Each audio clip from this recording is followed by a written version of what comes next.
Assalamualaikum warahmatullahi wabarakatuh. Semoga kita dalam lindungan Allah, amin. Jangan lupa di subscribe dan bunyikan loncengnya, biar tidak ketinggalan kisah-kisah Islami. Kisah Qabil dan Habil, pembunuhan manusia pertama di dunia.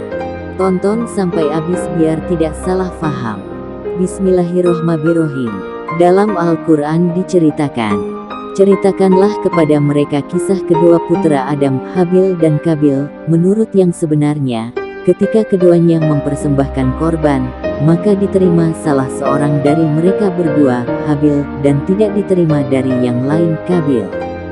Dia berkata, "Qabil, aku pasti membunuhmu." Berkata Habil, "Sesungguhnya Allah hanya menerima korban dari orang-orang yang bertakwa." Surat Al-Maidah 27. Qabil selalu bingung karena belum menemukan cara untuk membunuh Habil.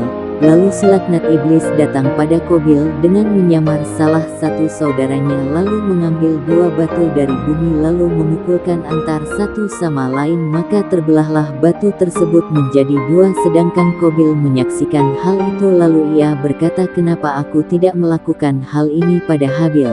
Lalu seketika itu Qabil bangkit dan menemui Habil. Lalu ia melihat Habil lagi tidur di bawah gunung. Lalu Qabil mengambil batu besar lalu menjatuhkannya di kepala Habil dan akhirnya Habil mati. Habil adalah orang yang pertama kali dibunuh dengan zalim di antara anak cucu Adam. Waktu itu umurnya 20 tahun.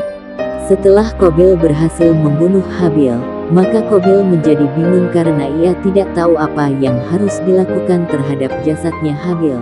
Lalu ia meletakkannya di kantong dan digendong mengelilingi bumi, dan para hewan buas, burung-burung selalu mengepungnya dan menunggu jika suatu saat ditinggal maka mereka akan memangsanya, sehingga Allah mengutus dua burung gagak dan bertarung sampai salah satunya mati. Di saat salah satunya mati, maka burung yang hidup tadi menggali tanah dengan paruh dan kakinya dan meletakkan bangkai itu di tanah lalu menguburnya. Melihat kejadian tersebut, lalu Qabil berkata, "Aduhai celaka aku, mengapa aku tidak mampu berbuat seperti burung gagak ini, lalu aku dapat menguburkan mayat saudaraku ini." Karena itu jadilah dia seorang di antara orang-orang yang menyesal. Sebagian ulama, ahli tafsir berpendapat Qabil menyesal bukan karena membunuh, tapi ia menyesal karena telah menggendong kemana-mana pada jasadnya Habil.